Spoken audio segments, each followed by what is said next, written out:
ever. I mean, we were witnessing quite a lot of examples of that, right?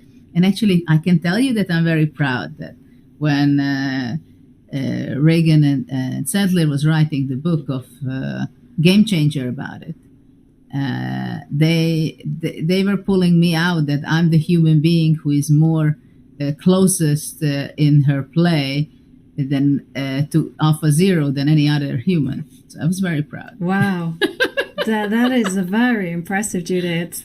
No, I mean, you're an impressive player anyhow, but to be the player with the most similar style to AlphaZero, to sacrifice pawns for that long-term compensation, which actually is a very difficult thing to do, is most impressive.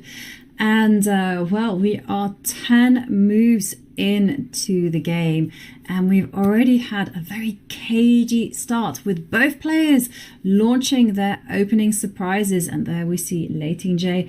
She is yet to respond to Ju Wenjun's last move. Well, what will happen next? It's gonna be the time for our very first break of the day. So don't go anywhere, because more action is coming your way in just a few minutes.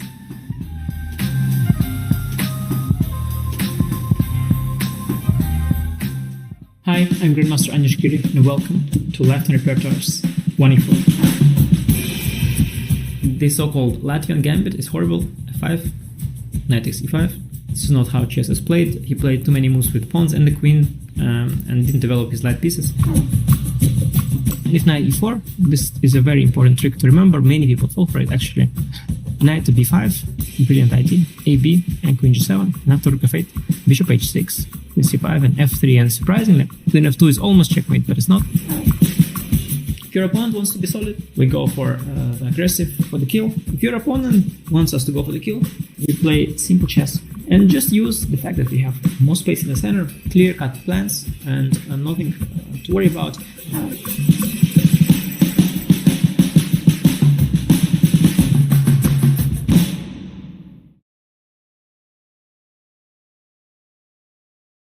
What's the best way to follow any chess event, from the Champions Chess Tour to the Candidates, Speed Chess Championship, Title Tuesday, FIDE World Championship, and so much more? Chess.com/events has all of the top chess tournaments played both over the board and online.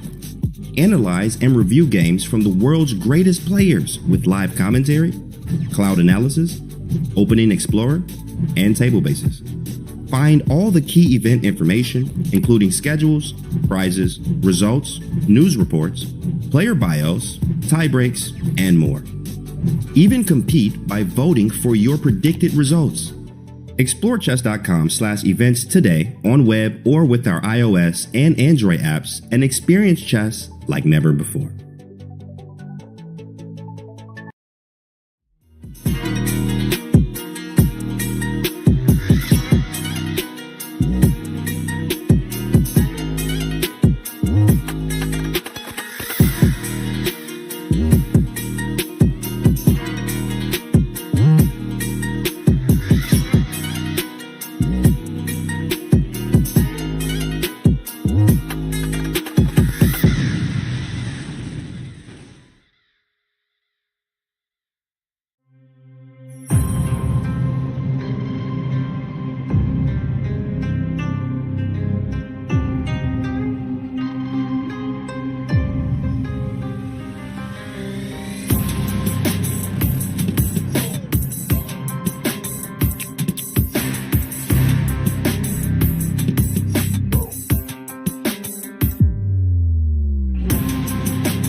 And we are back right in the heart of Chongqing, where two players, reigning women's world champion Ju Wenjun and of course the challenger Lei Tingjie, are battling it out in game 9, and the stakes have never been higher, especially as Ju Wenjun managed to make that much needed comeback in game 8. And now all the spotlight is on Lei Tingjie as we see how, with the white pieces, will she steady the ship or will she go for much more today? Well, we are right in the middle of the opening stage. Both players yet to develop their pieces yet to complete their development. And there we see Lei Tingjie still thinking after Ju Wenjun's opening Rook C8. Yes, Rook C8 is an interesting choice because it is not the first choice we would be thinking of, right? Because there were more concrete ideas like F5.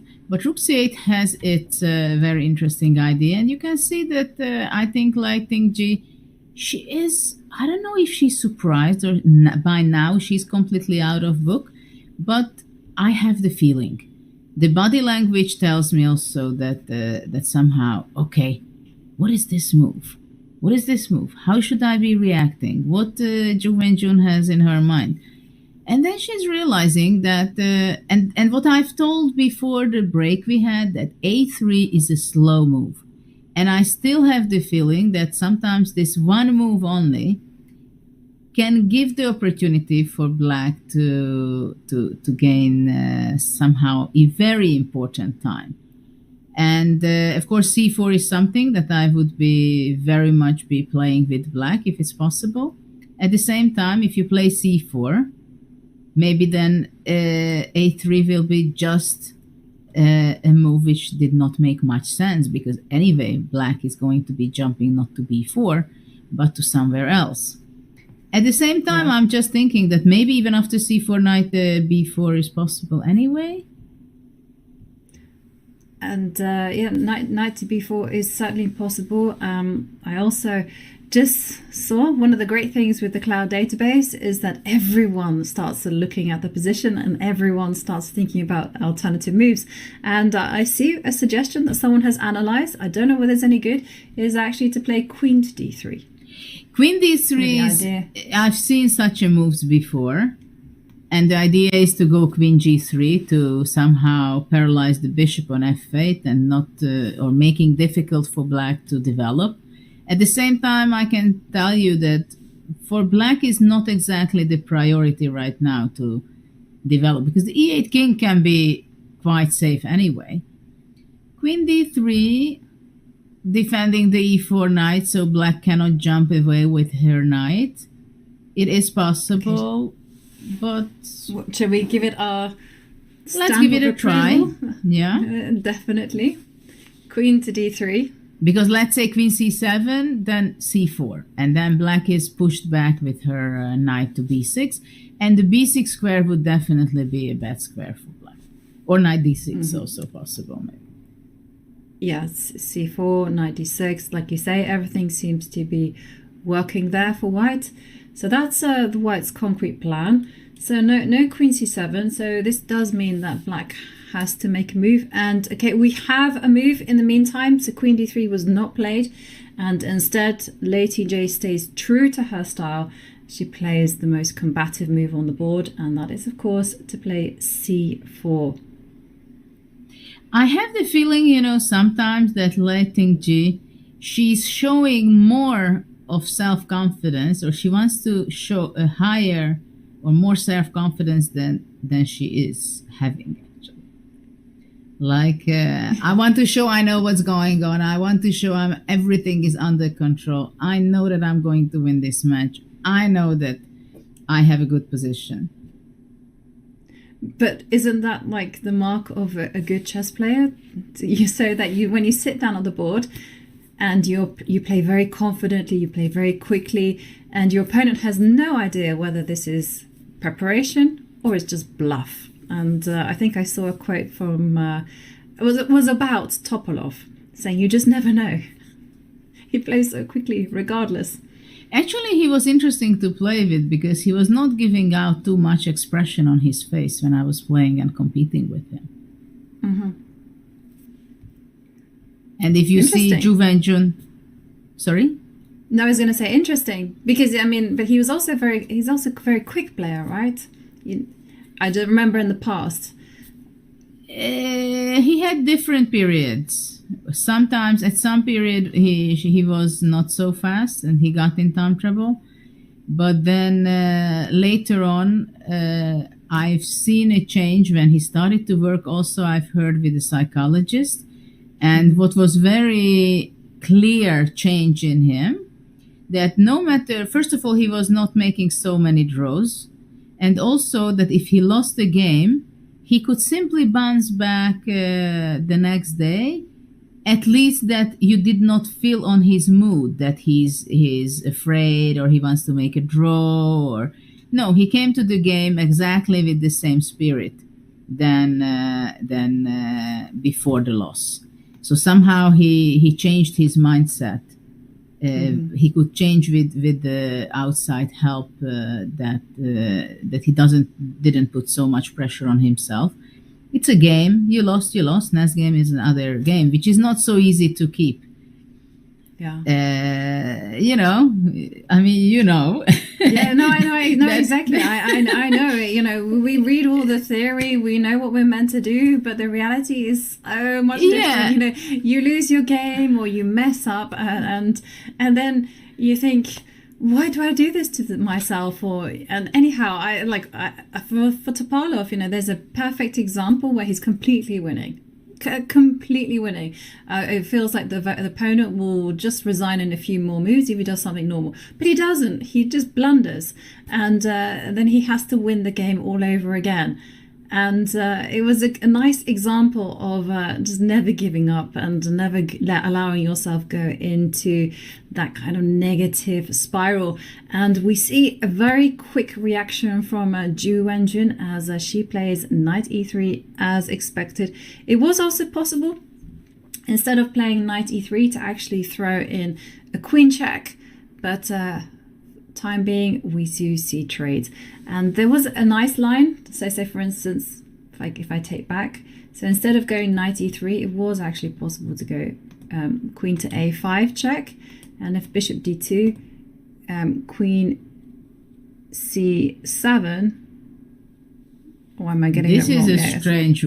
Really, this is possible. Okay, no, I'm misreading the lines. Okay, so basically the recommendation was instead of rook c8, c4. Okay. Okay. That's a bit different. I'm getting my lines in a muddle. It's Tuesday morning. It feels like Monday morning to me. Yes, and of course, the idea is behind queen a5 and queen c7 that the bishop blocks the road of the queen, so knight d6 is not possible. But this is where we've been before. So this simplification, the game became a lot different by having the knights off the board. I love knights. And with knights, life is always interesting because always surprises can show up. With bishops, it's not exactly the same. Of course, it can go either way, whoever it can be better, but it's a slower base of the game if you have only the bishop. So now it becomes very positional. Yeah. Now, it is a positional game, as you mentioned, because it's almost like a battle of those long-term weaknesses. White has a nice bind over the d6 square, and the d7 pawn is the target. And whereas black does have the long-term game of actually putting the rook on b8, and as you highlighted, piling up on the b2 pawn. One thing that I've never really liked playing against this pawn, when this appears on the board and I'm black and I have a pawn on d7, that never happens, by the way. I'm so unused to this feeling that I completely panic and I don't know what to do. And I really like this suggestion that you came up with of just simply trading light square bishops, because if you do a quick comparison, this bishop on e4 has so much power. It targets g2, it's got control of the long diagonal. What is this? person doing nothing. So But you know, I I would don't try see- to trade it. I don't see why white would be better, to tell you the truth. If let's say, okay, let's observe a little bit. So bishop f3, Yeah. just bishop Okay. takes f3. Let's dive in. And then bishop takes. Yes. I'm queen taking with the takes. queen. And bishop takes f3 actually is not the only move for black. But let's say if we just play very simple with black and play bishop e7. Okay. And in that case, I will... But it's also possible to play not bishop e7, but queen c7. Put Right, it's pressure like- on the... start on the putting it E5 immediately. That is true. Yeah. You could do that. And I guess I would run with the queen to g3. Even Okay. d6 is just a very normal move. Well, this is all hearsay because Lei Tingjie decided not to trade off light squared bishops. I guess this is maybe not in her style, but this is my preference. But instead we see after bishop takes e4, we are seeing castles. But black just plays queen c7, for example. Even d6 is possible. Okay, Actually, so d6 is also possible. break it out, yeah. I like this d5 idea. is possible also. But wait By one the way. second.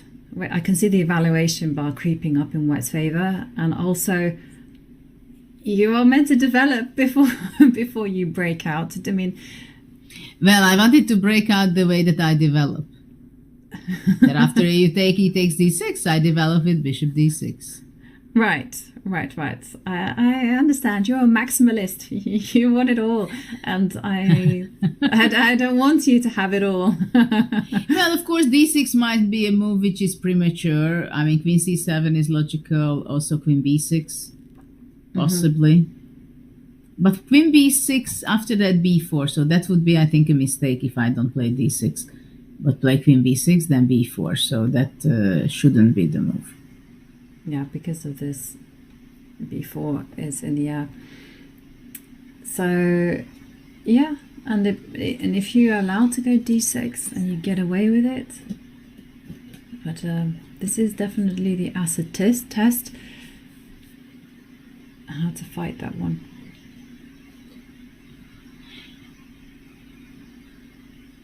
Of course, very solid game, bishop e7, castles, queen c7, and maybe she wants to break out with f6, you know.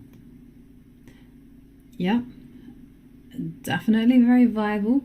Okay, bishop e7 rather than the immediate d6. I didn't quite see what was wrong with d6, but bishop e7, just a different style of play. And for me, I really like your bishop f3 suggestion.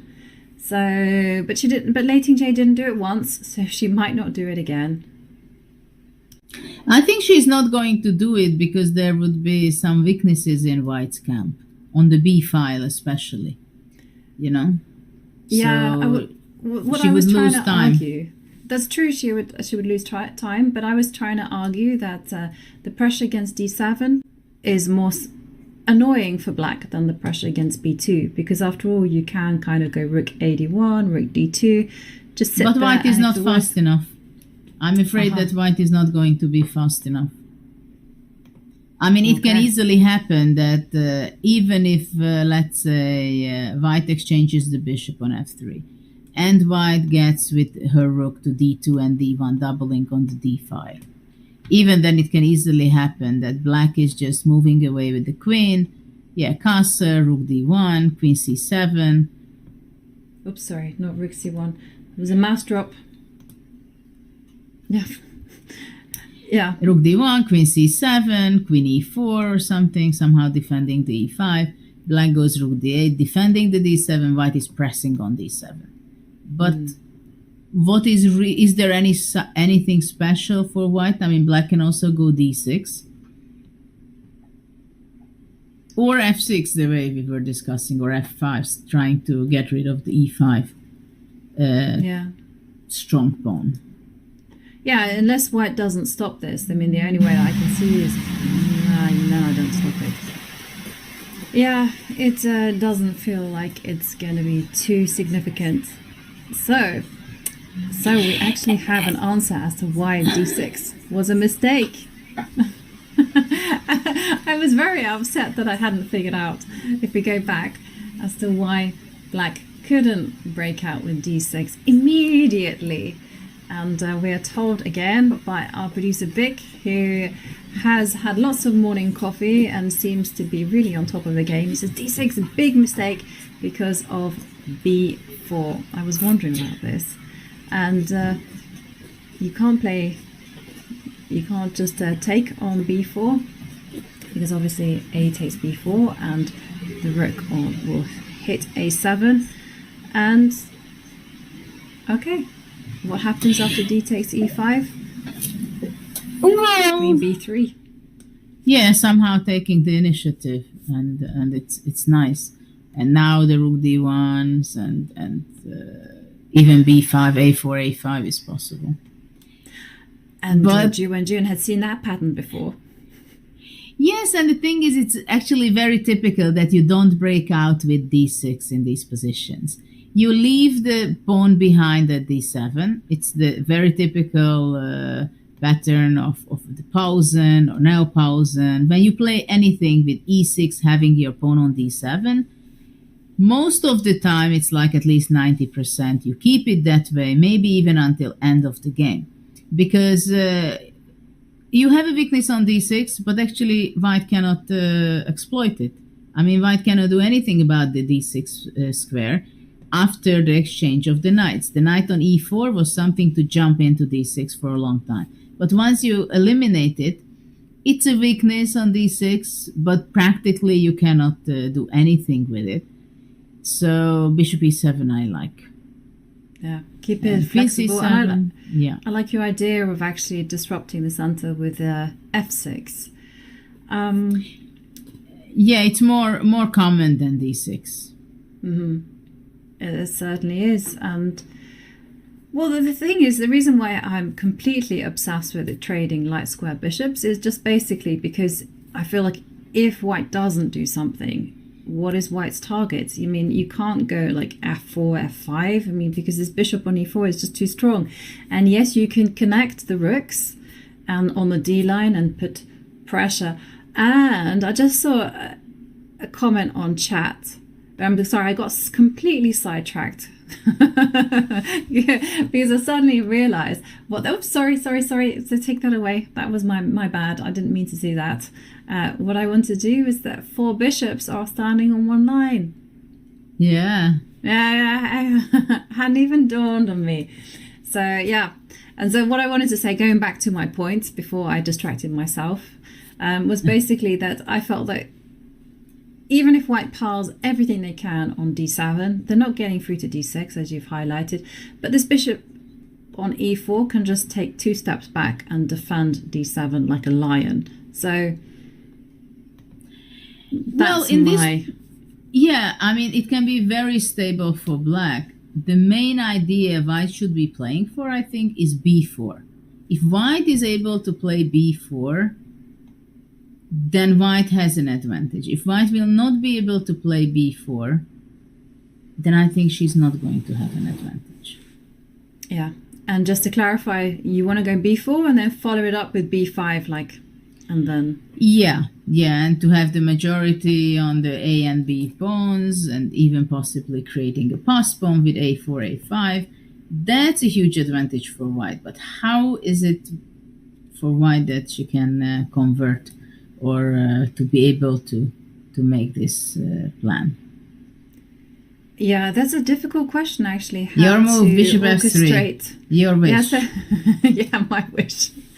Your wish is on the board. But this is one of the things that you and I have spoken about at length. Like, if you're unfamiliar with the position, you are flying blind, and sudden moves just don't even come into your radar at all. And so I was obsessed with removing that light square bishops. But you've had this type of position many, many times before. So you know about this b2, b4 plan, pushing on b5. And so you're able to identify other moves, like maybe bishop d2 was a move. Who knew? Try to provide support for this b2, b4 idea. Yeah, but the problem is that it's not so easy to play b4 for two reasons. First of all, because the e7 bishop and the c5 pawn is controlling that square very well.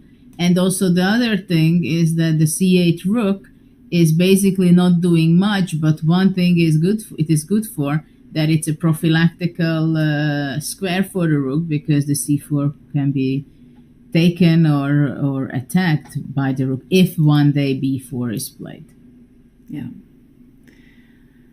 Well, instead, b4 perhaps wasn't on the cards right now, but it's still very much an idea that both sides need to be aware of.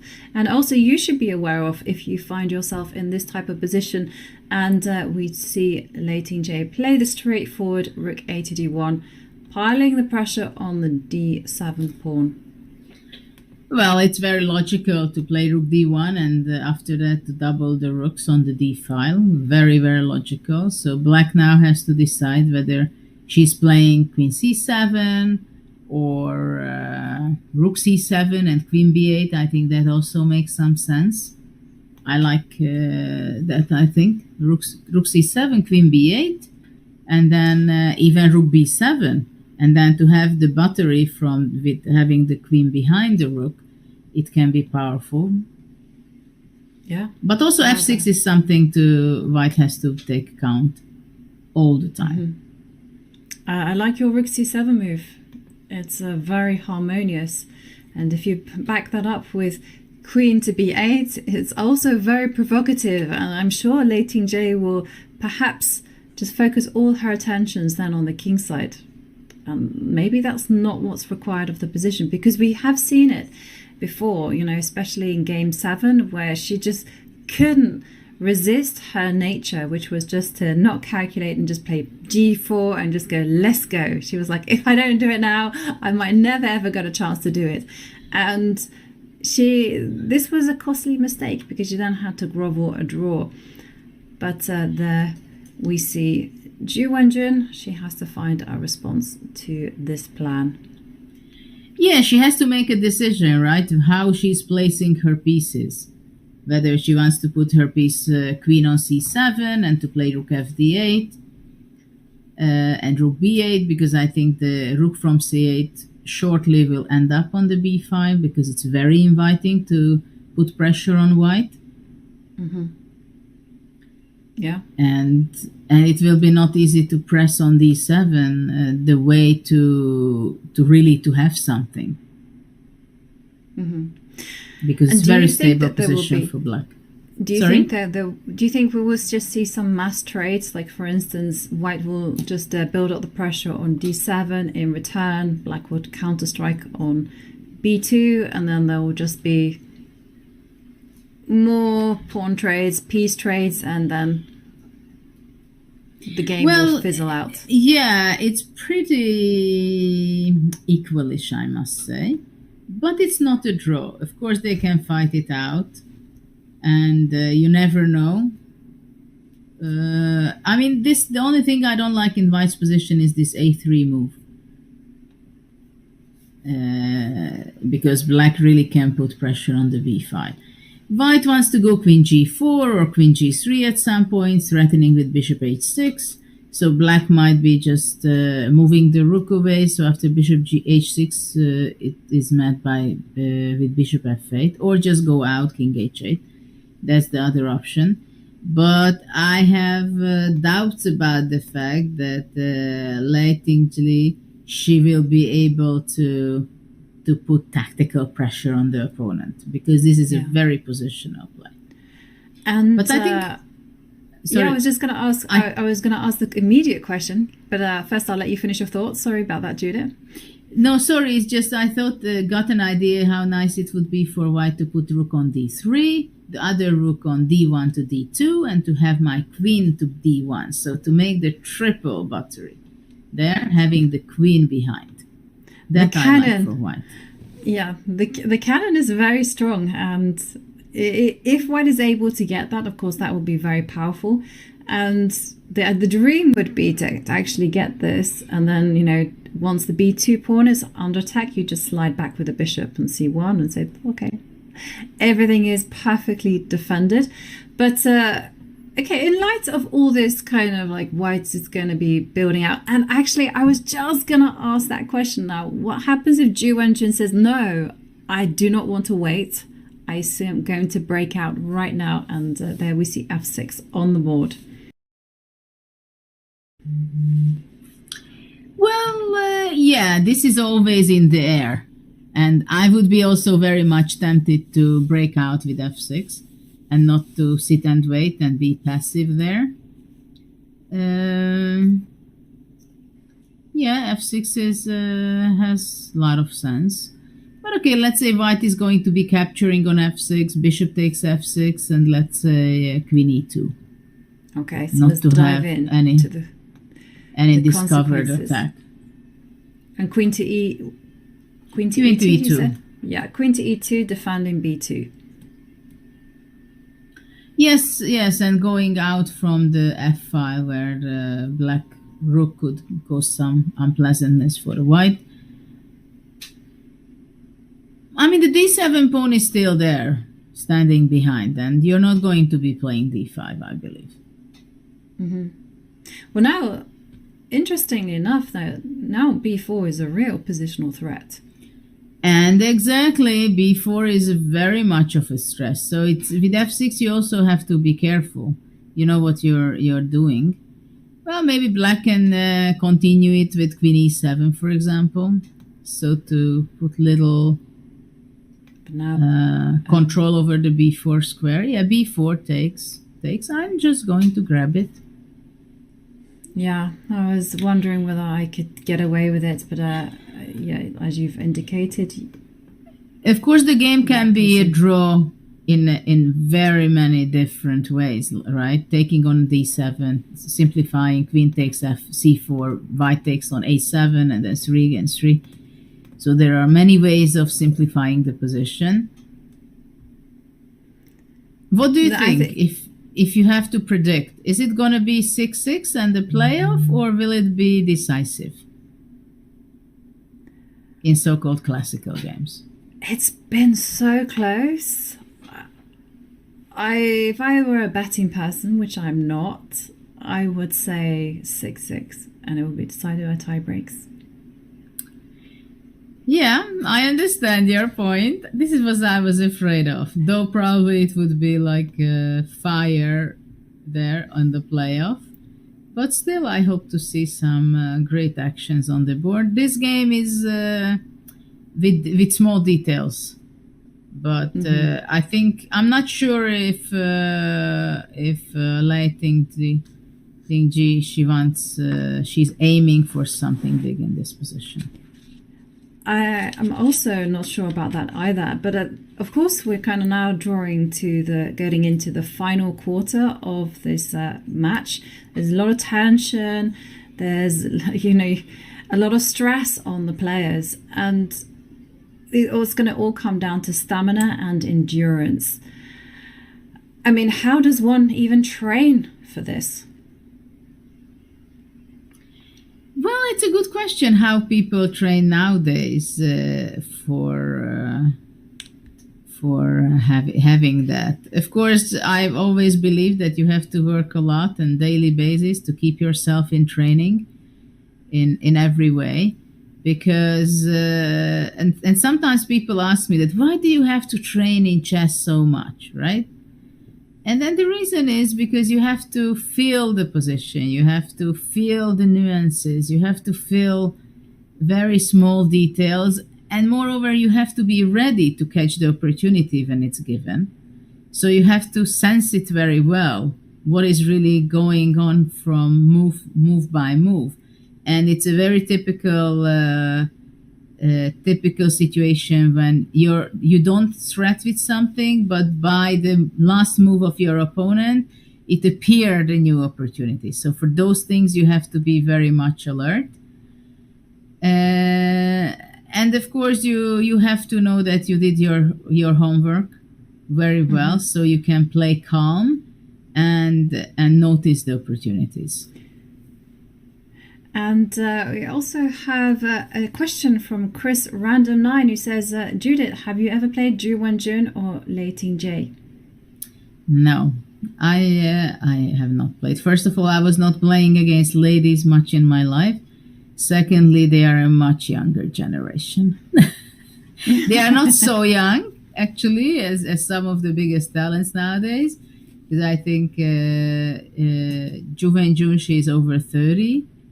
And Lei Tingjie, she's 26, if I'm correct. 26, yeah. So they're not so young, but much, much, much younger than I am. But you did, as part of the Julius Baer Chess Challenge, mentor Lei Tingjie, or was she part of Kramnik's team? I can't quite She was recall. part of Kramnik's team. Though we won, my team won. But, I mean, it was a very great initiative, I must tell you, because it was very nice to see also girls competing there, challenging the talented boys. And simply, it was a great competition, I believe. Great experience for all. Yeah.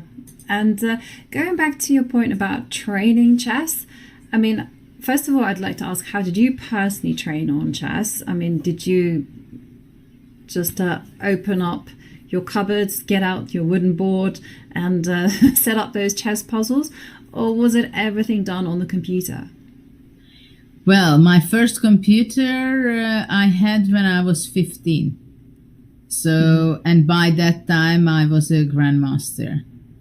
So you have to visualize my preparation, that what we had at home, and it was quite amazing by my parents, that they were creating and developing a database, a manual database. Like we had a file system of 100,000 games for sure. So they were working on that for a year, day and night, cutting out some games, gluing it on one separate card. And from those cards, we had tens of thousands. And of course, in those days when I was a teenager, we didn't have so many material either. We had the Russian chess magazine, we had the Chess Informant, we had the encyclopedias, and of course, a lot of great chess books, mostly not in Hungarian, but mostly in Russian and in other languages. So those were the way that we were, or I was studying, from books and bulletins. I don't know if you're also very young, I think. But in my time, it was this bulletin. When it's so funny even to talk about it.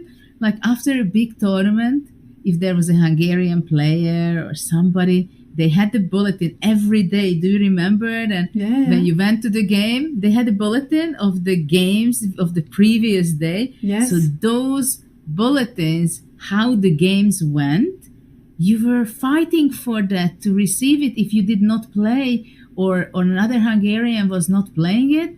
And then you had these games and you were watching them. Wow, 1 month ago they had a fantastic tournament. What kind of games they played, right?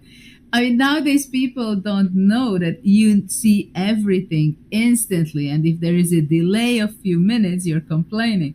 But in those times, of course, it was a huge thing to get the informant. I remember how incredibly enthusiastic we were when the postman arrived with the new informant. We have the new informant.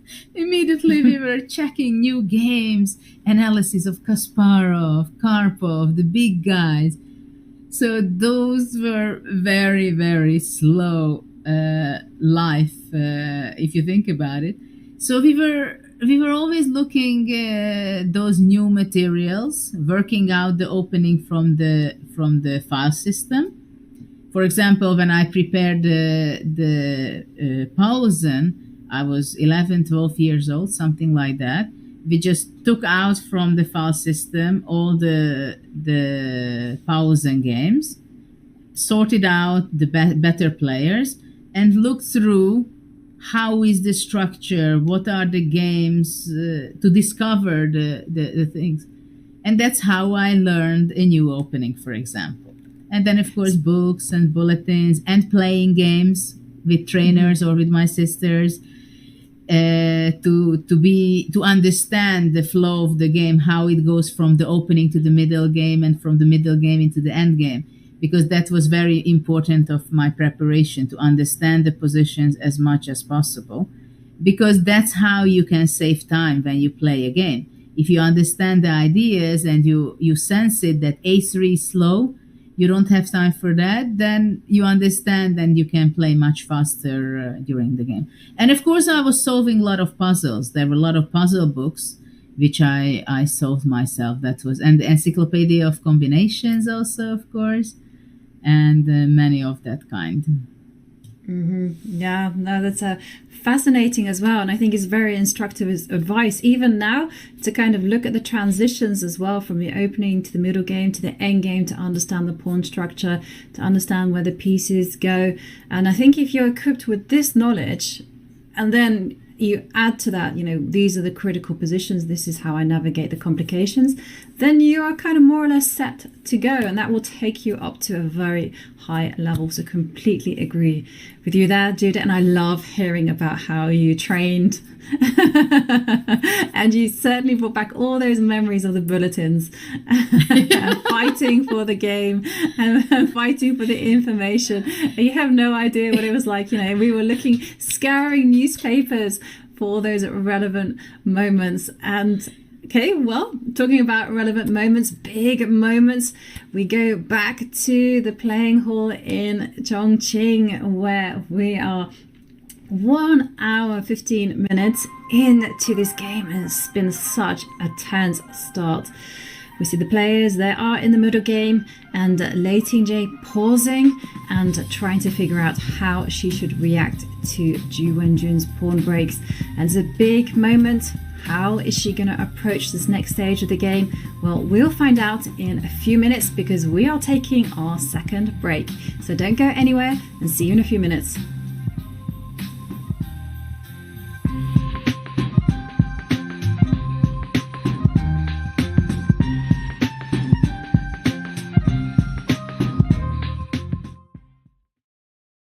Interested in becoming a chess streamer like your favorite creators, such as Hikaru, Gotham Chess, and the Botan sisters? Come on! Look at this!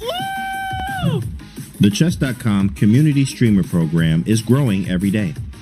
Whether you're just getting started with streaming or already established and looking to expand your audience, you can now connect your account to Chess.com and have your stream promoted on the game's largest platform. Simply link your account at chess.com/settings/connected accounts, set your category to chess on Twitch, and start streaming. You'll get an ad-free experience on chess.com. You will pop up on our list of live streamers. Your chess.com profile will feature your Twitch stream, and your stream will be linked to your games on our Play server. Type Command Community Streamer in chat and start growing your stream today.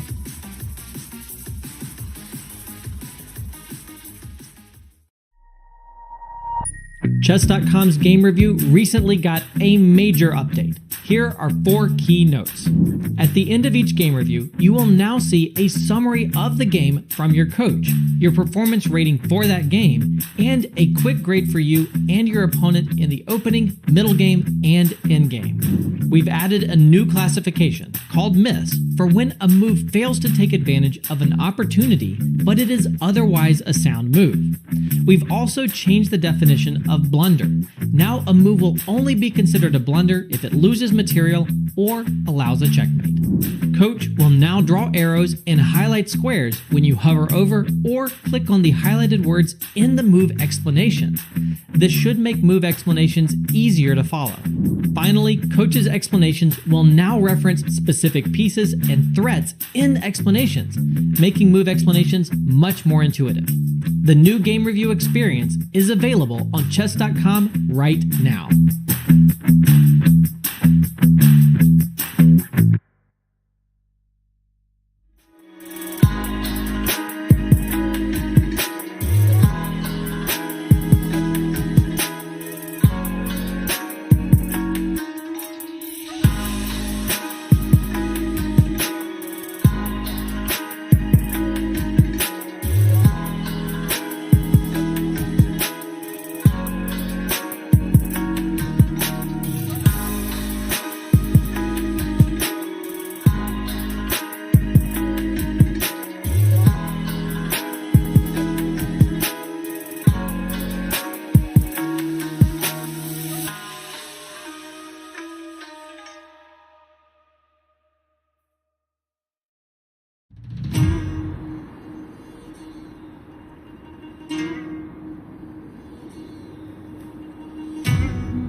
And we go back to Chongqing, to the board where we see Ju Wenjun in deep focus, concentrating. But she is the 3-time reigning back-to-back women's world champion, and she's not there for no reason. So let's take a look at her journey and how she got to be in this position. Born in 1991 in Shanghai, world champion Ju Wenjun has won the FIDE Women's World Championship 3 times. Now she attempts to become the 6th 4-time champion. In that time, she has established herself as one of the strongest women to ever play chess. As a teenager, Ju was already one of China's best players. At age 13, she finished second in the Asian Women's Chess Championship. At 18, she earned FIDE's official Women Grandmaster title. And at just 19, she won the Chinese Women's Chess Championship. The next year, she had already fulfilled all the requirements to become a Grandmaster. By 2016, Ju found an even higher gear. She won 2 of the 3 events she entered in that year's FIDE Women's Grand Prix, the latter by a full point. Easily winning the entire series, Ju earned a World Championship match in 2018 against Tan Zhongyi. Ju proved that her stellar consistency in the Grand Prix was no fluke. In the early part of the match, Ju went on a hot streak, winning 3 of 4 games. After 10 total games, she was world champion. But there was not much time for Ju to enjoy her accomplishment. FIDE had scheduled a large field world championship tournament just 6 months later, with no special privileges for the champion. In the end, however, the knockout event was simply another opportunity for Ju's star to shine. Not only did she win the tournament to stay champion, she coasted through most of it. In the first 4 rounds, Ju didn't need so much as a tiebreak. When it came time to face Katerina Lagno in the final, resilience was also called for. Ju fell behind with 1 game left, needing a win on demand to force a playoff. And she did just that. Then she won the tiebreaker as well, proving that her excellence extended to rapid chess. Ju had now won the World Championship not once, but twice in the same year in 2018. She joined Vera Menchik as the only woman to win 2 in a single year. In nearly unprecedented fashion, Ju had proved she was no one-off. In her career to date, including a 3rd World Championship in January 2020, Ju has shown the ability to dominate several formats. Large matches, small matches, knockout tournaments, even the round robin of the Grand Prix.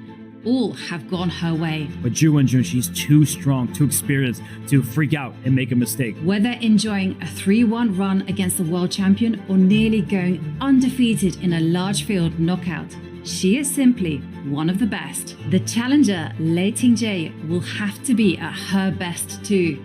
Otherwise, the world champion will once again be Ju Wenjun.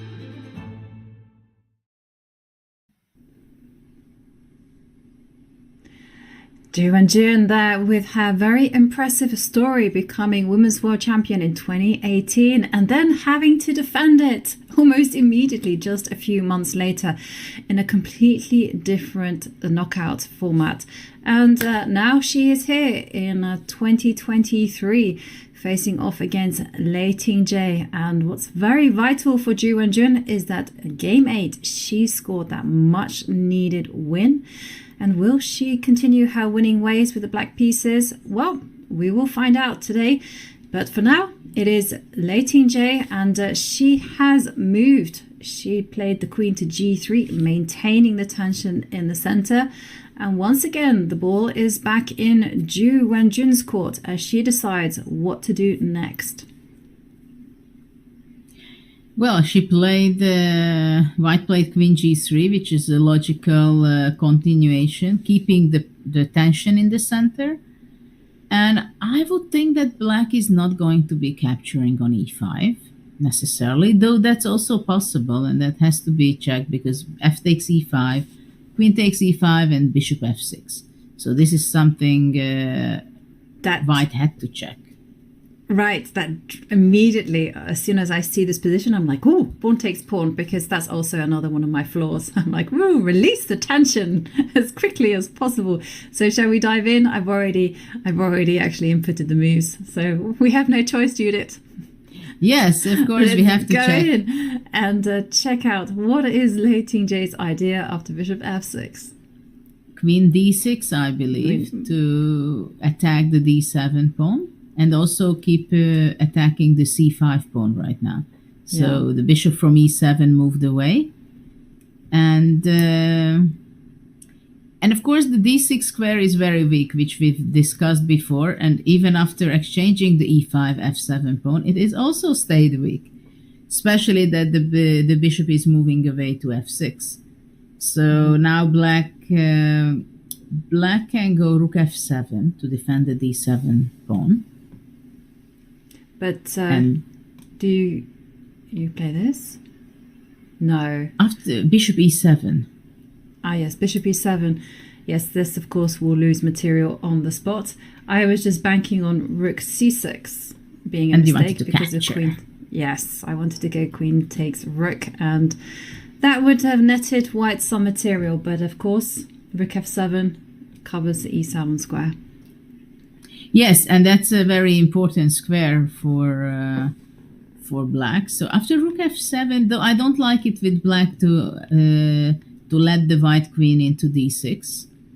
But for the moment, it seems that maybe the question is whether b4 is possible for white, because as we discussed it before, that would give white a great advantage if she's managing without giving up any material. So after c takes b4, a takes b4. And the question is whether black can take on c4. And I think, and after bishop a7, I think bishop e7 to take the b4 pawn. That's a very important exchange for black. Mm-hmm. And then the position just fizzles out into probably a draw after queen takes pawn. Well, after that, absolutely takes, bishop takes b4, and it's just an equal position, and none of the players would be forcing too much after this.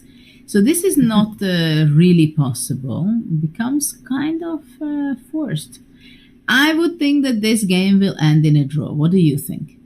I also suspect that as well.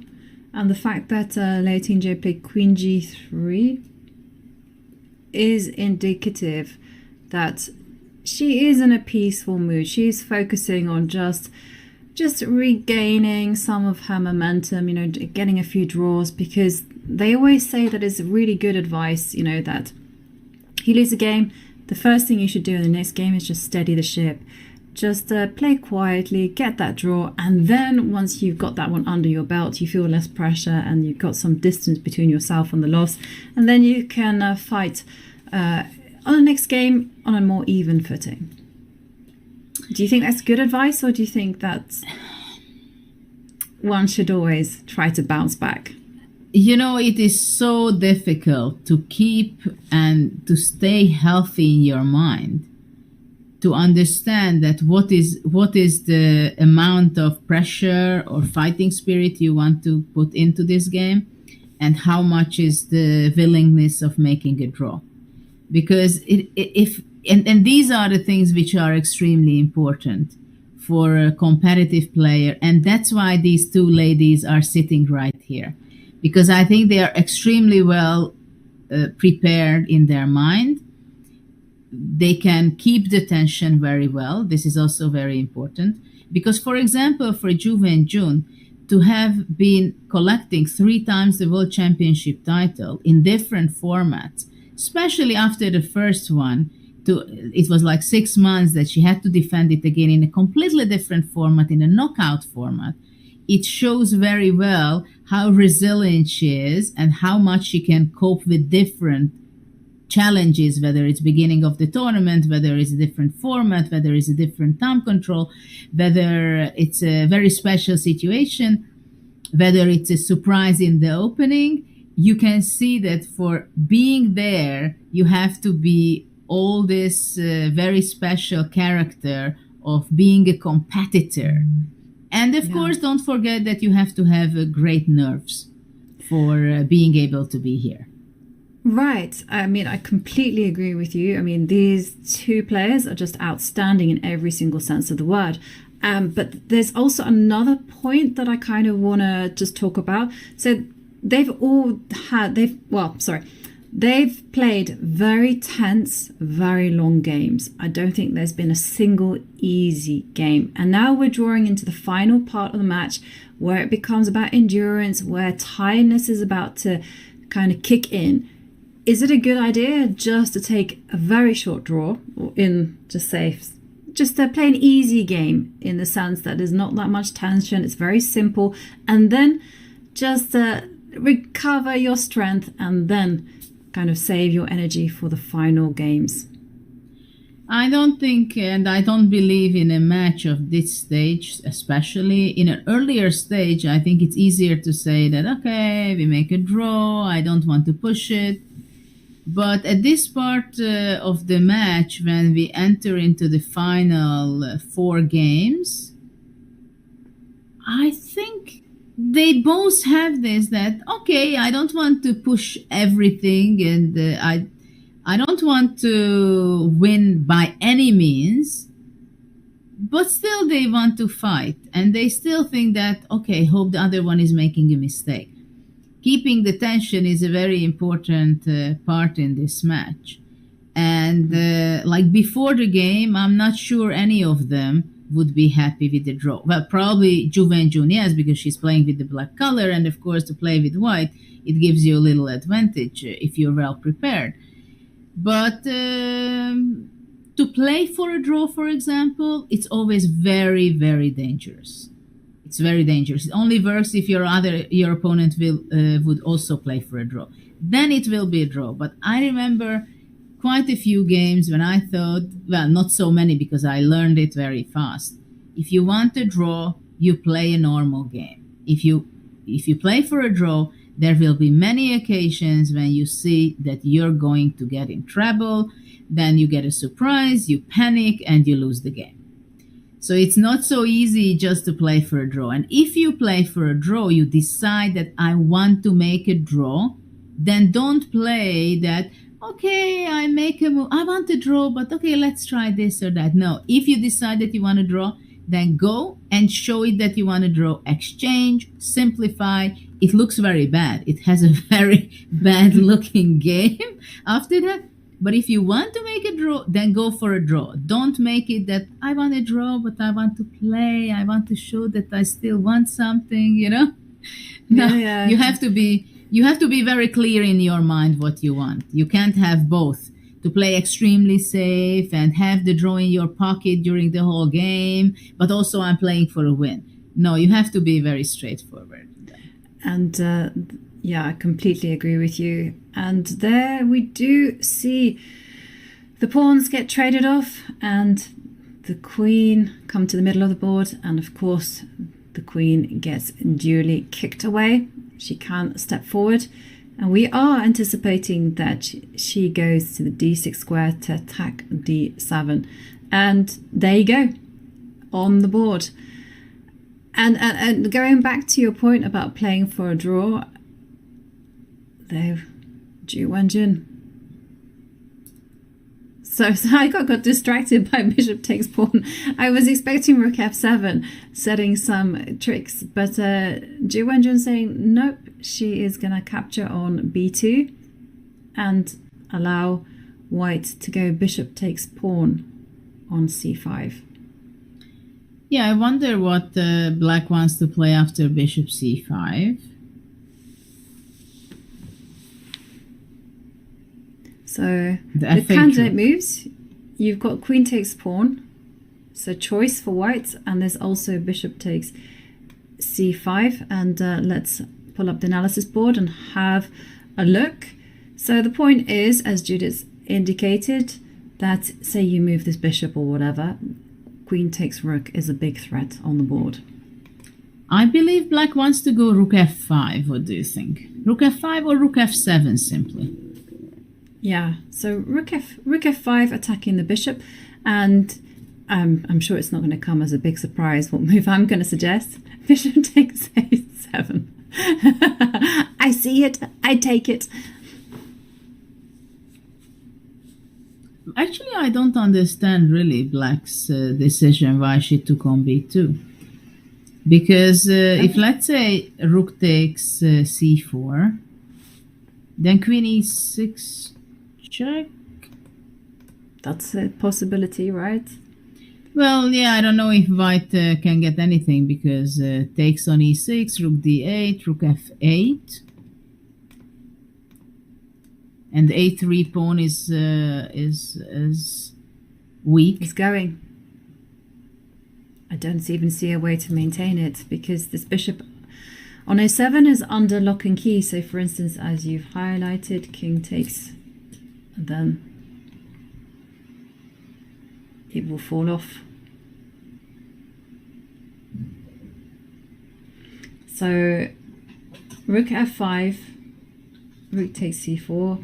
I mean, is there possibility of, I was wondering, queen takes d7, but again, it's the same thing, right? Pawn is walk.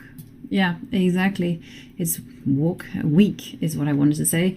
It's weak, it's feeble, it's going to not last long on the chessboard, and a bishop on a3 will be able to drop back to f8. So yeah, maybe just easy clarification of the position.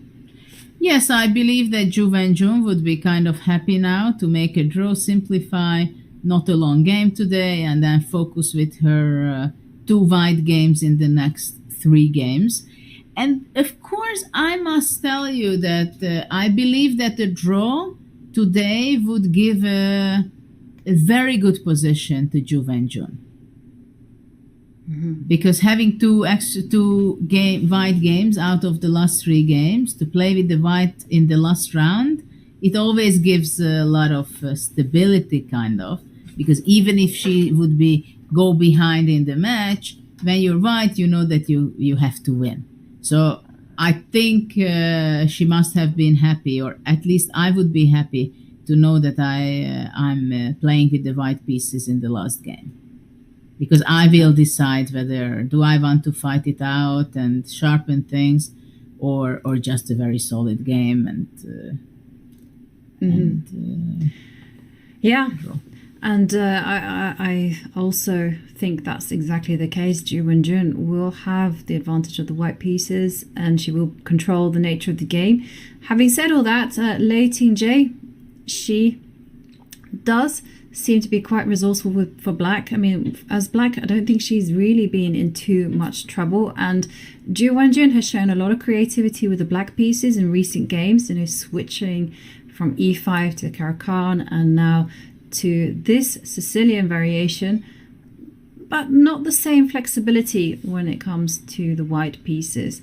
And we almost saw Lei Tingjie reach out to make a move, but then she took it back. She retracted that hand, and she's keeping us guessing. And if this game does finish very quickly, it's been a short and sweet one, as you highlighted. There's also been very effective opening strategy from Ju Wenjun. But there were some fireworks and some traps that Ju had to navigate, especially if we were to go back, say, to move 11, after rook c8, c4. There was one big thing that Ju Wenjun had to avoid, and that was to retreat the knight to e7. I just wanted to highlight this because, oh no, your king! Knight to d6. Would have been checkmate. Yeah. So these are the kind of things that Ju Wenjun had to work her way through. And in the meantime, so this was the past. Now let's go to the present, and we do see bishop c5 played. Big threat of queen takes rook, so Ju Wenjun has to be careful. But at this point I was thinking for a second that it's not only rook f5 which is possible, but for example queen h4. To attack the pawn from the side with the queen. So queen d7 is not possible because the c5 bishop would be vulnerable and be taken. That is true. And Though bishop d4 the first question maybe. I ask. Bishop d4 Yeah, the first is question strong. is like, what's your threat? So bishop d4 is also good. Yeah, I think that's very good. Then there's no. And what a shame! What a shame that the bishop on b2 covers a very critical square. Because I just to show this pattern, because it is very, very nice. Because if it didn't cover the b2 square, this could have been a possibility. And after bishop takes bishop, this no, I completely, this rook needs to be gone. I'm hallucinating. I know what you're thinking of. You want some kind of queen f2 and checkmate on the back rank. It doesn't work because the rook on d1 is there, and also the bishop on b2 is there. So I'm simply just imagining things on this Tuesday great morning. Don't blame me, blame the rain that has been non-stop. And so we were just looking at queen h4. I mean, come on, it's summertime, right? And I'm sure it's summer where you are, it's summer for the rest of the world. Well, maybe not for everyone in the world, but for most people where it's summer, it is summer, not here.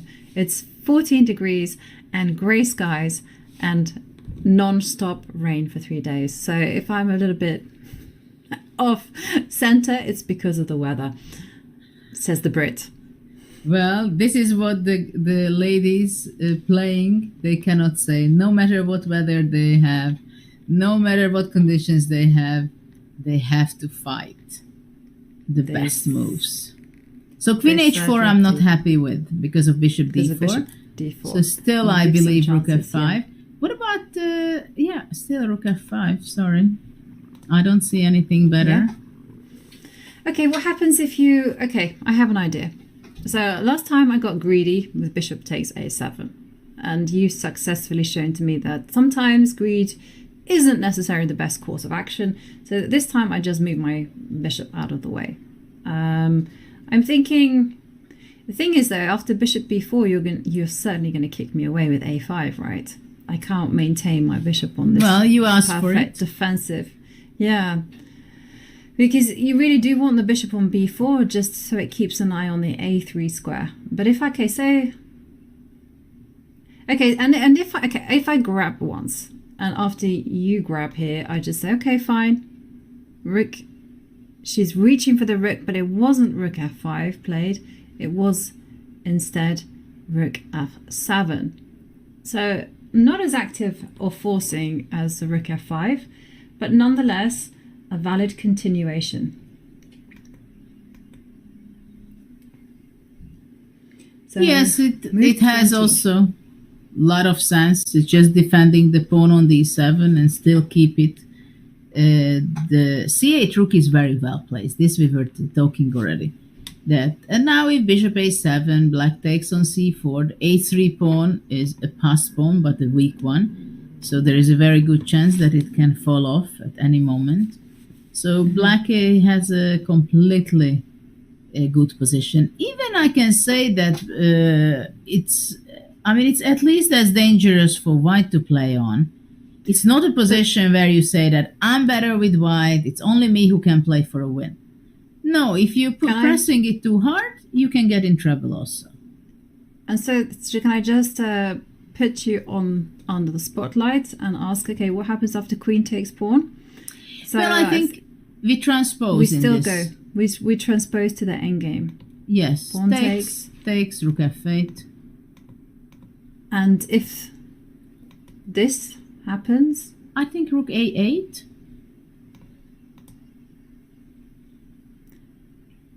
Yeah, and unfortunately, there's no way to activate this f1 rook. If this pawn had been on h3, perhaps rook b1 would have been something to consider, and the game would have continued. But sadly, one move at a time, please. Exactly, because there was no time to make some lift, as I say, or air for the king. Then this rook on f1 cannot mobilize. Okay. So is there another option for kind of keeping this bind? And for instance, dropping the bishop back to e3? Well, bishop e3, rook c4, and what Again, is your idea? I'm trying to argue that when it comes to bishops, that maybe this bishop on e3 is better than to have it on a7. Well, yeah, I mean, at least maybe I can go rook here, rook back to d3. Oh yeah, sorry, rook f8 check, rook here. Yeah, because one thing that I was also worried about was after rook here, I think you can just simply play chase. You can play rook f7 and just keep that game continuing. But you can, yeah. But I'm just trying to keep the game alive. So let's head back to rook d3. I'm just seeing can white kind of minimally claim something, like for instance rook b1 is now coming. Perhaps a rook comes to b7 at the right time. I don't know, I think black can go a5. And then I come here and say, this is a nibble. Very small nibble. Rook c2 or... And no nibble. Yeah.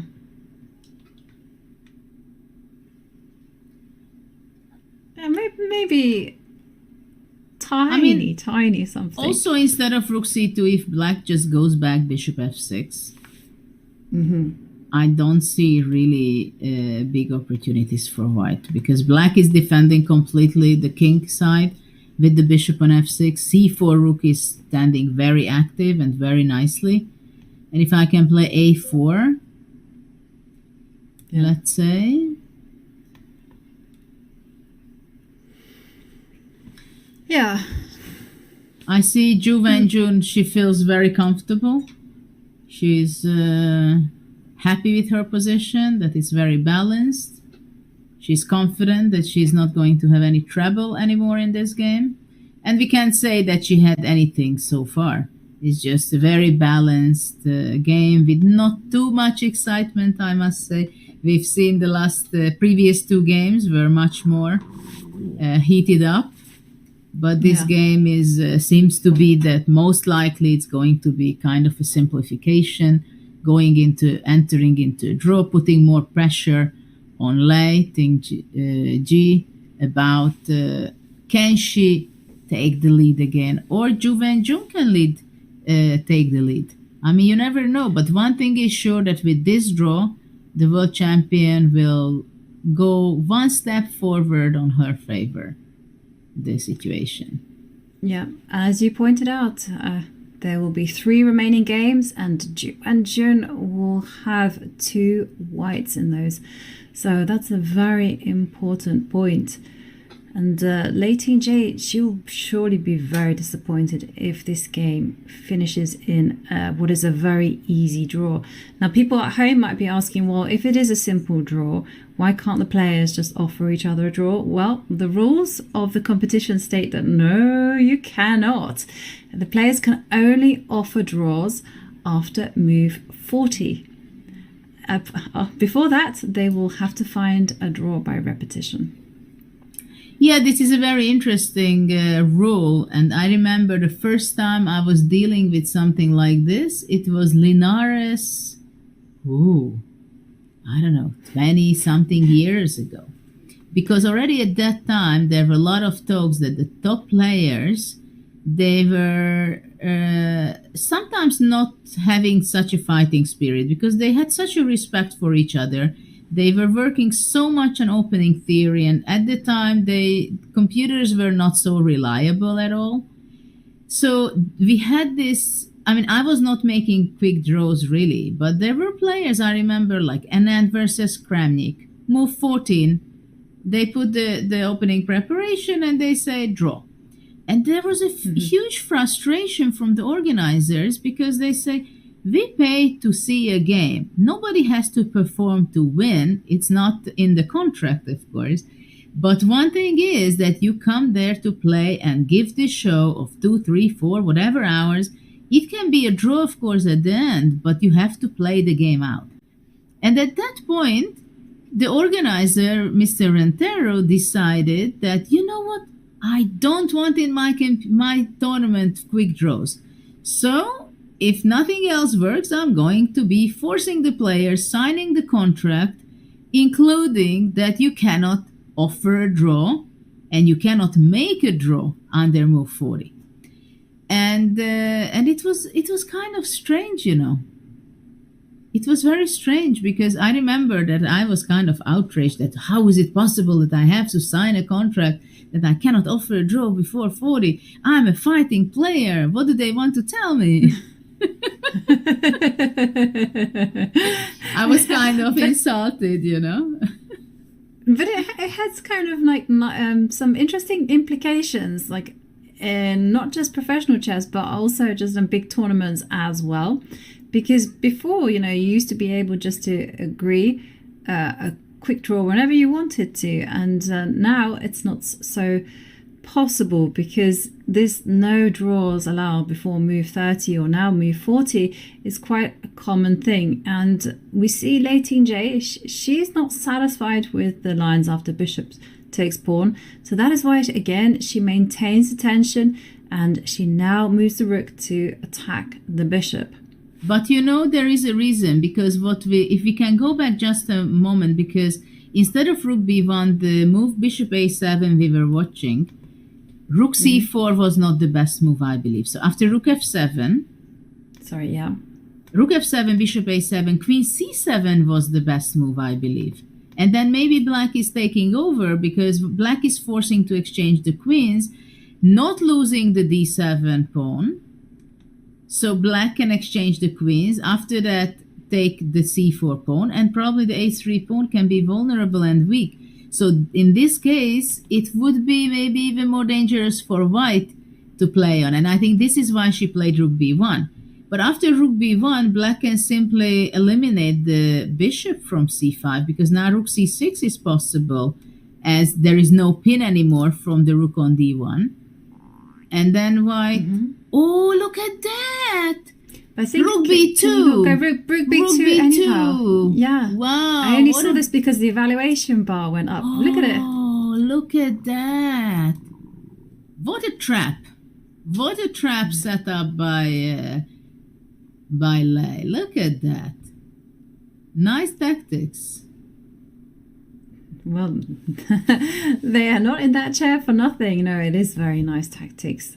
Rook c6, probably something that Ju Wenjun, somewhere in the back of her mind, had been counting on. But then how do you answer this rook to b1 if rook c6 is not possible? You have to maybe pivot and go for your rook f5 idea. What else can you do? Well, the reason I'm a bit reluctant, you can retreat the bishop, right? But the reason I don't want to do that is because of you can go queen bishop f6. Hang on a second, Judith showed me the way once. Why do I not learn? Yeah, this is possible, but that's not the only move, I think. Okay, that's not the only move. You know, I'm even thinking bishop e7. You know what I'm thinking about? What about bishop e5? Bishop e5. Yes. Oh, that's nice. So the idea of after queen takes bishop, it's rook forced. f5. Rook f5, and yeah,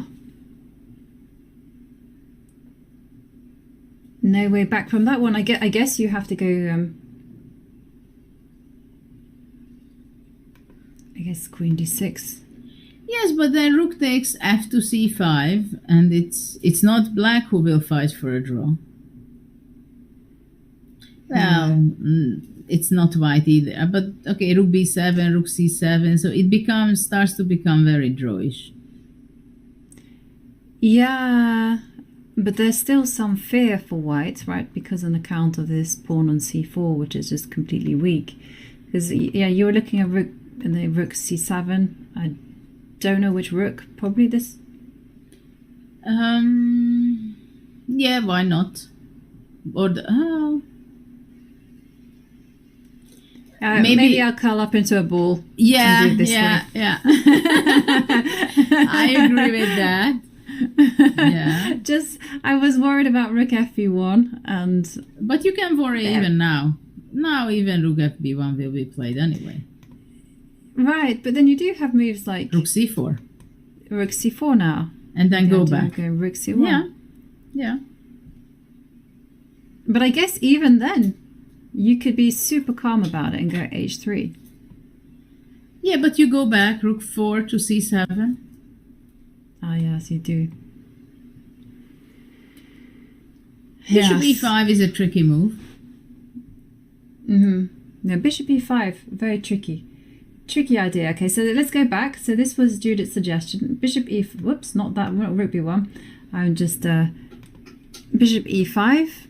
Tricky. You have to take. No other moves. Rook f5. And now... White has to find a good place to put the queen.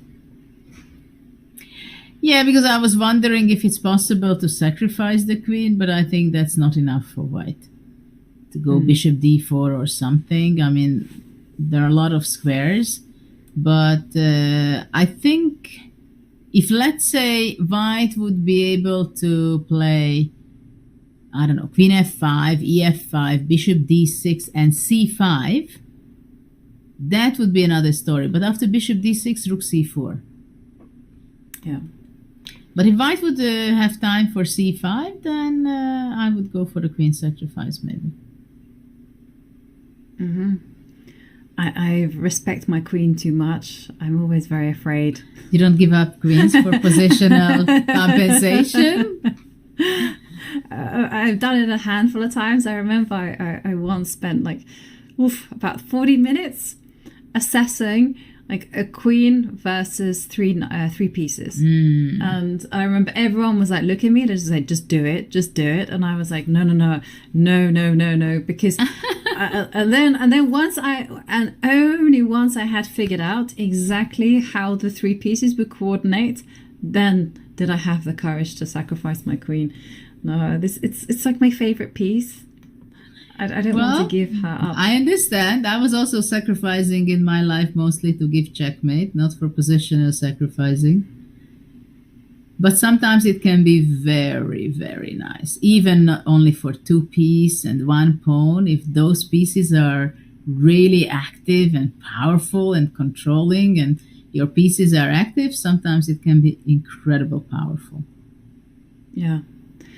Certainly, definitely. There's some joy, right, in sacrificing a queen and going for the long-term gains. But yes, I'm not that bold. Although I love to do it. I love to do it in commentary, because in commentary, it's like you have the power of the beautiful take back and rook b1. And we've been looking at ideas of going bishop e5, which is a beautiful forcing move. And white, I feel, has to be the one that treads quite carefully in that position in order not to leave themselves with just this very weak c4 pawn. We also, bishop f6 is another possibility, but something that black must absolutely not do. Stay away from this one. This one comes with a big fat danger sign. You cannot go rook c6. Rook c6 is really not possible because of a beautiful queen sacrifice that white has. White will play rook takes. Then you did not mind to sacrifice your queen. No, because you get it 10 back. times out of 10. Because you get it back. Exactly. It's you know what they say about gambitiers? The secret ambition of a gambitier is to win back the sacrifice material.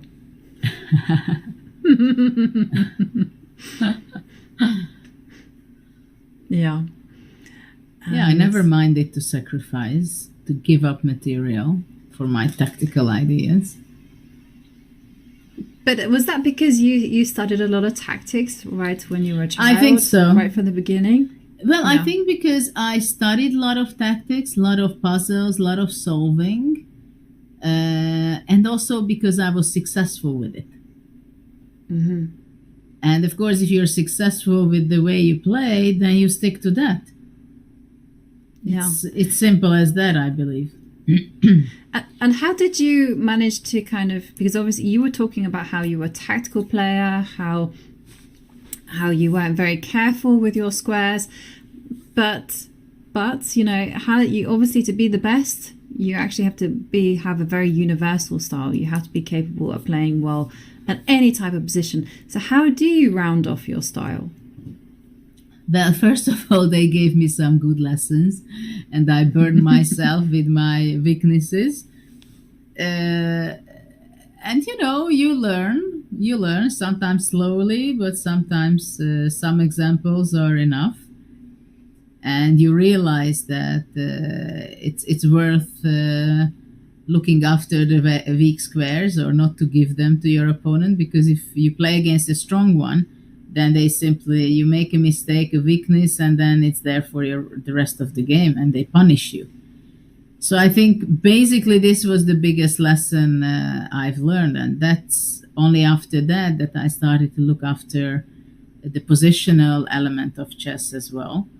But you also have to understand that when you improve in some parts of the game, it's very difficult not to lose something from your strengths in another part. So that's the most difficult thing generally to study in chess, that once you're very good in some part of the game and you want to improve in other parts of the game, don't lose your good skills on that level, what you were good at. And it's the same goes for example, openings. You play one opening, you're an expert, you start to look something else, and then you're neglecting your other opening, which you were so good at. So no, it's not that you're exchanging your knowledge from this one to that. It's how to make it building and adding some extra knowledge into your existing one. So this is a very interesting and very difficult. Because once you feel comfortable in positional game also, then maybe next time you don't go for the tactical always, because you feel already good also in a positional game. So it can be tricky when you improve in one field, one part of chess. Yeah. For example, it's very typical when you practice endgame a lot. I've seen this with Topalov, for example, when he had a training session with Dvoretsky, who was considered the best trainer for a long time. And after that, you've seen, I didn't understand at some point, how is it possible that Topalov has endgame in every game he plays? And after that, I understood, because he had a training session for 2 or 3 weeks. And you know, when you get into something, you understand more, and you understand that you understand it, then somehow you tend to go in that direction. So suddenly I realized that the guy is just simply having endgame, one after another. So this is what it goes. When you go in some direction, you tend to go deepen, and you may forget about some other parts which you enjoyed, or you knew very well, or you were good at. So it's different to pull yourself back and not replacing knowledge, but adding knowledge to your existing. So what you're saying is you must still train on your strengths. And Bishop E5, Judith, you called it, and it's on the board. The most forcing move, Lei Tingjie. She's very happy. Always with this been move. present. Yeah. Is that your reading of her? And you can see, wow. Yeah. Bishop E5 awarded a brilliance. See mark there. You can see 2 exclamation marks. So that was a great move. It's a fantastic idea. I think Lei simply blundered this. Mm-hmm. She's in a shock. Yeah, it is a move. She, who is tactical, who is so good, how could she blunder that? Because, of course, there is no other move than capture it. It's very forcing, right? So this is why... We ran for the rides, yeah. This is why she's in a shock. Because if you're expecting this move, then you're just simply taking it and continue the game. So now she's giving away her weakness or the real situation that she blundered. And now she is under a shock. Yes, well, You see? it's she has blundered, but she hasn't blundered away anything. It's just a brilliant move. that easily neutralizes the position, and in fact, if anyone is slightly better, it will be Ju Wenjun here, be on account of this weak c4 pawn. But she just has to hold her nerve. 21 moves in, she just has to accept the position that's in front of her. She can't impose her will, she can't make it sharp, and to Lei Tingjie's credit, she's been doing that. She's not one of these people who, because she has an aggressive style, she tries to play aggressively all the time. And we are seeing queen takes bishop. The rook came to f5, attacking the queen. And now the big question is, where is the best home for this queen? Is it on d6? That's very tempting. It might be that d4 is the best. I would go, I think, to d6, and after rook c5 to go rook d1.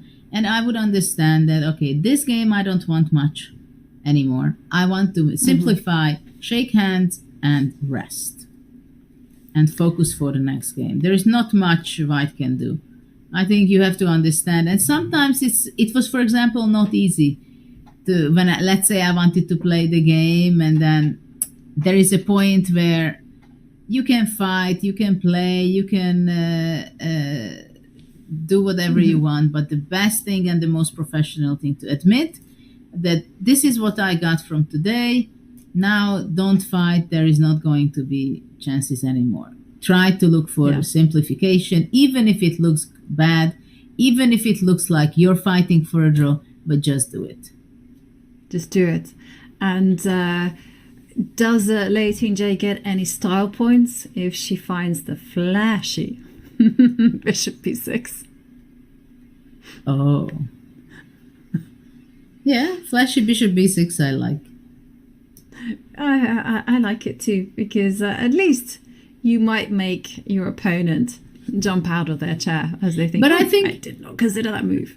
I think after bishop b6, probably rook e5, bishop d8, rook d8, and in the next move, rook a5 is strong. Yeah. I didn't say it was good. You said it's flashy. Style points. Yeah. And flashy is neither good nor bad, just quite showy. Okay, rook f5. But I think there are endless opportunities for both colors. I mean, basically, it's even with black. I mean, white can't go wrong so much because of the weakness of the d7. There is always going to be a balance of c4 weakness, d7 weakness. So the most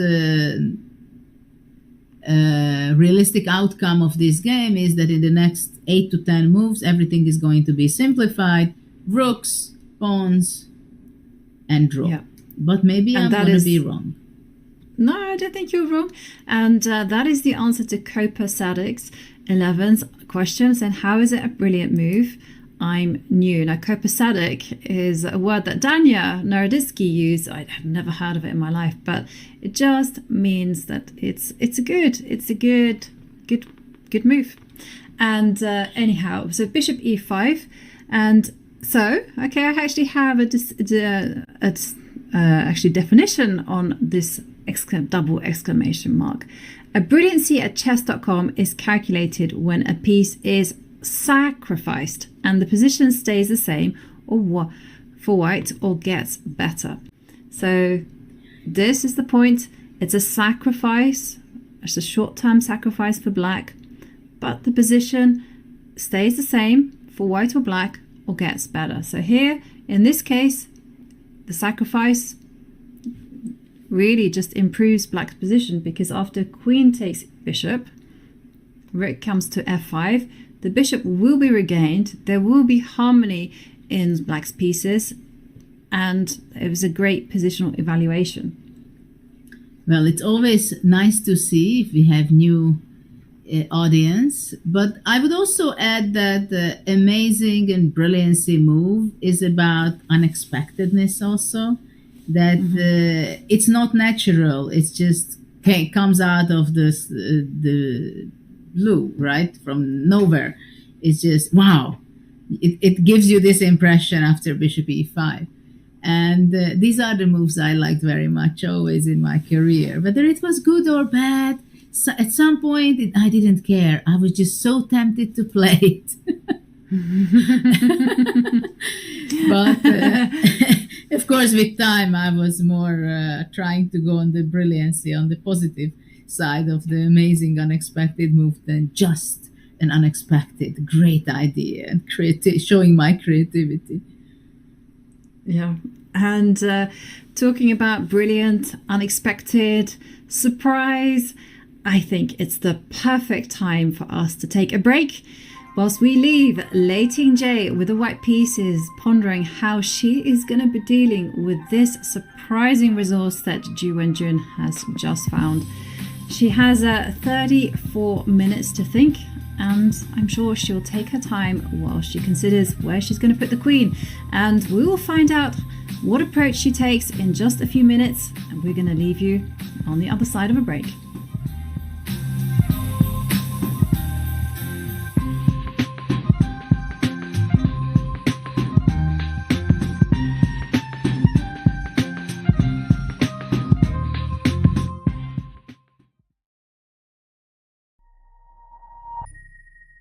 International Master Danny Wrench, Chief Chess Officer, back again with more chess terms here for you today. We're going to talk about the passed pawn. The passed pawn must be pushed. You hear it said often, and that's because just about every endgame you see that isn't a blowout often comes down to maybe someone's up one pawn, or maybe even just the first person to create a passed pawn is the person who goes on to win that game. We're going to talk about what the passed pawn is and define it for you in today's video. Let's do it. What is a passed pawn? A passed pawn is a pawn that has no enemy pawns stopping it from moving forward. That means pawns either on the file in which it resides or on the adjacent files that would therefore capture the pawn should it advance. So if a pawn has none of those things stopping its way, then it's time to push him, baby, as our boy Yasser would say, and as you hear mentioned on many broadcasts that you would watch on Chess TV. And on that note, as we look at our game examples we like to do, this is taken from Tomaszewski versus Rajava.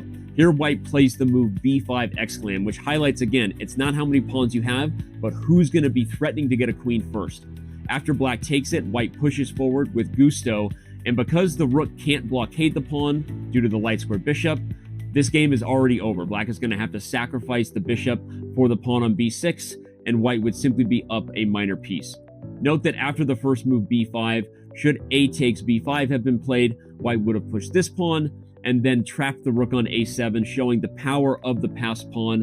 As with it protecting the bishop, this rook is completely out of the game, and white would easily go on to win, picking up pawns and just flexing the rook's muscles over the bishop for the rest of the game. So here we see a passed pawn being used as a weapon to just cramp down and trap all of your enemy pieces. So this has been another Chess Terms video. Hope you enjoyed it. Hope you're enjoying all of them. And with that, I will sign off, hoping that you learned something about what a passed pawn is. And we'll see you around on chess.com.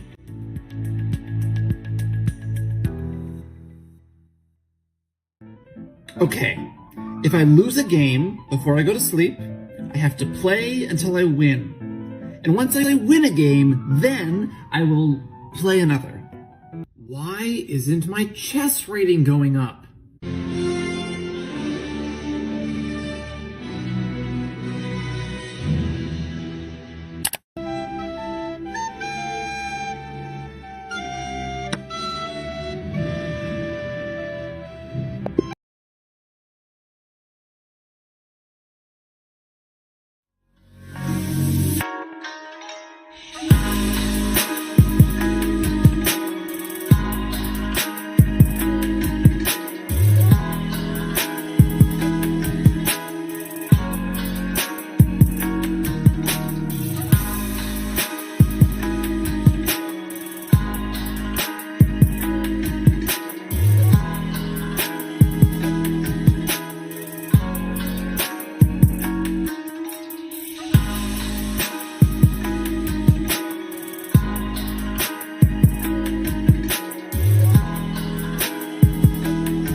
China.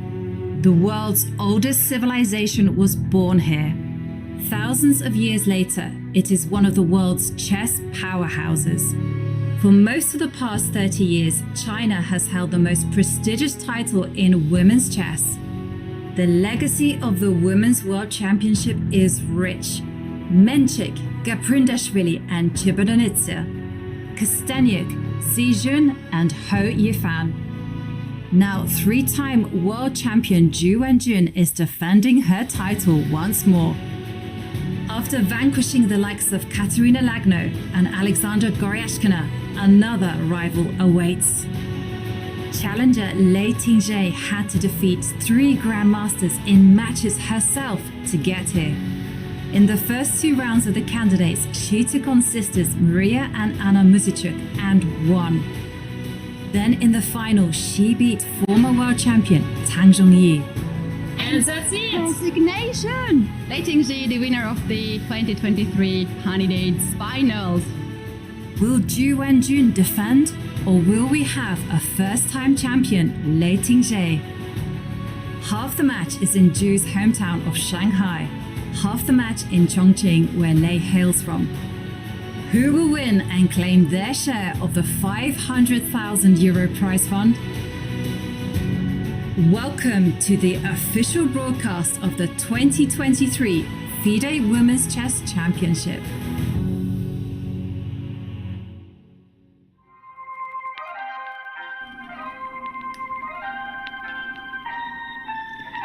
Hello everyone and welcome back to Chongqing, and there we see Ju Wenjun in quiet confidence, I would say, because she has just surprised Lei Tingjie in the position and forced a position where she is slightly better.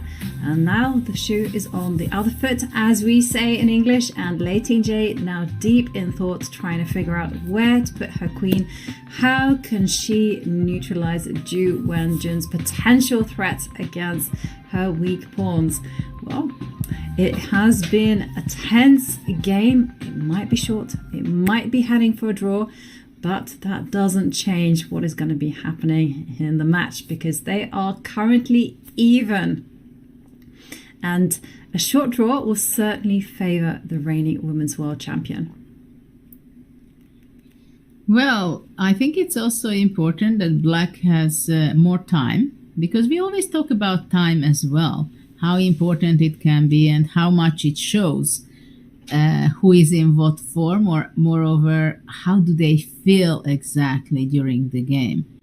That do they feel they have a better position, worse position, worrying position, and it shows that Ju Wenjun knows what she's doing, she understands the position, and she feels comfortable because she has nearly 10 minutes lead on the clock. And indeed, Bishop e5, the shocking move was played just the move before, which was very unpleasant for White, because I think she might have been thinking about being a little bit better, or trying to press maybe in the game. She understood that it's not much for White, but after Bishop e5, it's a simplification. Getting rid of the bishops, it favors Black a lot. And basically all the Black pieces are very active, so immediately once the queen will be moving away, which it has to be moving away, d4 or d6, what we were thinking, and then the rook from f5 probably will go over to the queen side, capturing the bishop on c5, and immediately attack the weak c4 pawn. So this is the problem of White's position, and this is why for Black there is no problem at all holding the position. It's just she's not worse at all, because having only the queens and the rooks on the board, the c4 pawn is weak. Of course, Black has weak spots also in her camp, but it's going to be exchanging those weak pawns. So that's what I'm expecting to be played, queen d4 or queen e3 maybe, but queen d4 kind of looks more logical to keep the pressure on the d file, on the d7 pawn, and then somehow to control and enter into the 7th rank with the rook. Yeah, and there we actually saw Lei Tingjie reach for the queen, And she's now taken a step back. And whilst you were talking, I was listening to you and also looking at Lei Tingjie, because she is very expressive and you feel like you're going through a range of emotions alongside her. So for instance, you know, she looked like she was going like this. Come on, be determined, be ferocious. And it felt like she was giving herself a pep talk. And right now, it looks like she's resigned to her fate. That, oh, okay, well, she might have to suffer a few moves in order to easily secure that draw. And yeah, as chat says, you know, if she wants to have any hope of winning, for starters, she needs to take a look and save her queen. And Lei Tingjie down to just under 25 minutes. Players have played 22 moves, so still lots of time on the clock, lots of moves to be made, but the position is clarifying, as you mentioned, Judith, and simplicity is key. I think for white, if I would be playing with white, I think I would just say, okay, let's go for it. Let's see how I'm going to be simplifying into a rook endgame and really finish the game of this one. Because once you feel that you're not going to have, you're just making moves, but you don't feel that you can really press or to look for a better position, or maybe even you can get in danger if you're not paying attention, then you have to be strong and accept the facts, which is not always very easy during the game if you had other thoughts and other plans. But you have to admit, and she went queen d6. And so rook takes c5. This is what we were expecting. And now let's see how she's planning to simplify. Rook b7. Interesting that she didn't put it in the center of the square. Look at how ugly that rook looks on the board. But I think that's just not carelessness, but you know, when you've kind of come to terms with the result, and it's not a result that you particularly want, so you just can't be bothered to kind of make those moves in an accurate way. You just kind of like, oh. But then again, I do this all the time. I'm not very careful with how I position the pieces. And you know what annoys me though, when people correct my pieces, I'm like, these are my pieces. I put them like that. Don't touch. I just wanted to tell you that I'm surprised that Ju Wenjun is not jedubing the b7 rook, because it's kind of disturbing me that it's standing there very much, already biting a little bit still on the b6 square. Look at it. But do you know something? This is something that really, to non-chess players, is very bizarre. Like the whole ritual of setting up the pieces and how we adjust and turn the knights. I remember my sisters came, you know, they used to play chess a long time ago, but they had, you know, they haven't touched a board for like 25 years. And they came and they came to kind of cheer me on, and they were like, why is everyone like adjusting the pieces? Like, what is going on in their minds? I mean, is everyone okay? And I was like, I understand it looks strange, but you know, you have this routine, you have this pre-game thing going on where it's just part of playing chess. It's a ritual, you know. It's a ritual before the game. You go, you come, and then you just touch your pieces, right? Everything should be in the place. Many people do the knights towards the enemy, like standing the knights like that. But it was also for me all the time. It was like somehow getting into the mood, getting into the flow of the game. Totally can understand that. But one thing that I will be a bit more strict on over the board chess is if I put my piece incorrectly, I am not going to let my opponent adjust it. So what do you do if I would say jedub and I touch your piece? You're going to hit my hand or what? No. What I would do is when you walk away, I will readjust it so it's back. We play a game, cat and mouse. Just imagine, this is a fantastic way, especially if you know that your opponent is a perfectionist and wants it all. You're like,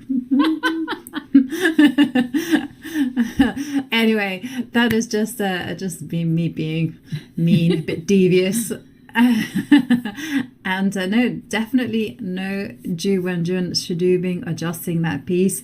I can see that our producer Bick also thinks that there's a special place in hell for those that adjust knights faced away from the opponent. Like, who does that? Yeah. Yes, like getting but of course, an early touch of football. Yeah. Yeah. Well, the players, of course, they are busy with other things. You can see, but if you look at the pieces, all of the pieces are in more or less in the center of a square. So for me, it's also kind of a message that when she played Rook B7, of course, she would adjust it to put it in the middle of the square, but they are engaged with much more important thoughts in their mind. So you can see that it's a lot of things going on, right, and a lot of tension going on. That's why they are not realizing it, because they're so busy with calculating the lines.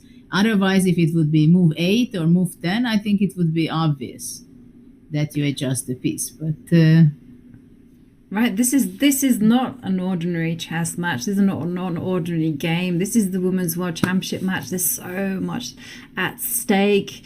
It's not just money, there's the pride, the glory, there's nerves. I mean, everything is going to get analyzed. And it's not going to be just analyzed by your opponent, it's going to be analyzed by the team, the public. So, I mean, definitely, you can just feel that everything is on edge. And, you know, we see Lei Tingjie, it feels like she's giving herself that pep talk. Do you, when you were playing and you needed to you've been making some bad moves and you need to say, come on, let's do this, let's change the narrative. Did you have anything that you did just to kind of bring yourself back to focus?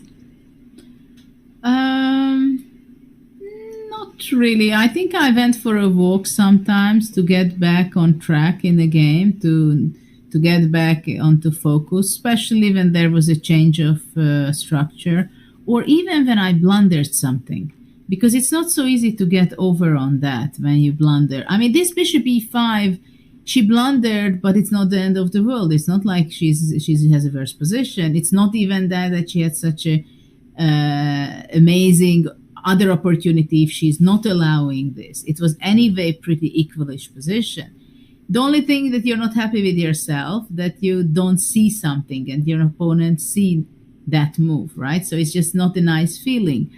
And you're kind of happy, okay, I didn't blunder anything. It's just a simplification and she's going to make an easier way a draw. But yes, sometimes you can lose your concentration and you're not happy with yourself. That has to be fixed during the game in one way or another.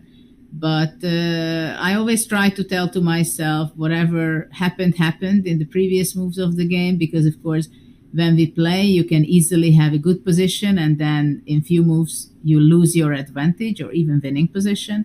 But it's very important just to be in the exact position, so to pull yourself back to it and evaluate and look at this. What is the situation now after the bishops were taken off the board?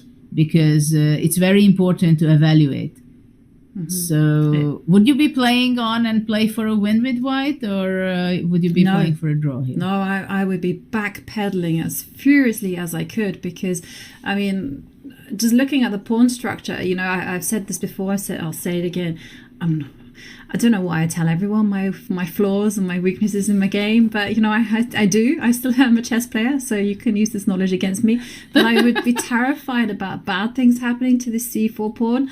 And if this pawn falls, and if by some, you know, miracle this d7 pawn doesn't fall off the board, you can easily see an endgame where black is just much, much better. So that's why I would be trying to look at kind of simplifications, try to get a clear-cut way. And we see Ju Wenjun, after that pause, just retreat her rook from the 5th row, move it down to c7, challenging its counterpart. And this is where I feel like Lei Tingjie has to be accurate. She has to find a good solution here. And, like, for instance, you can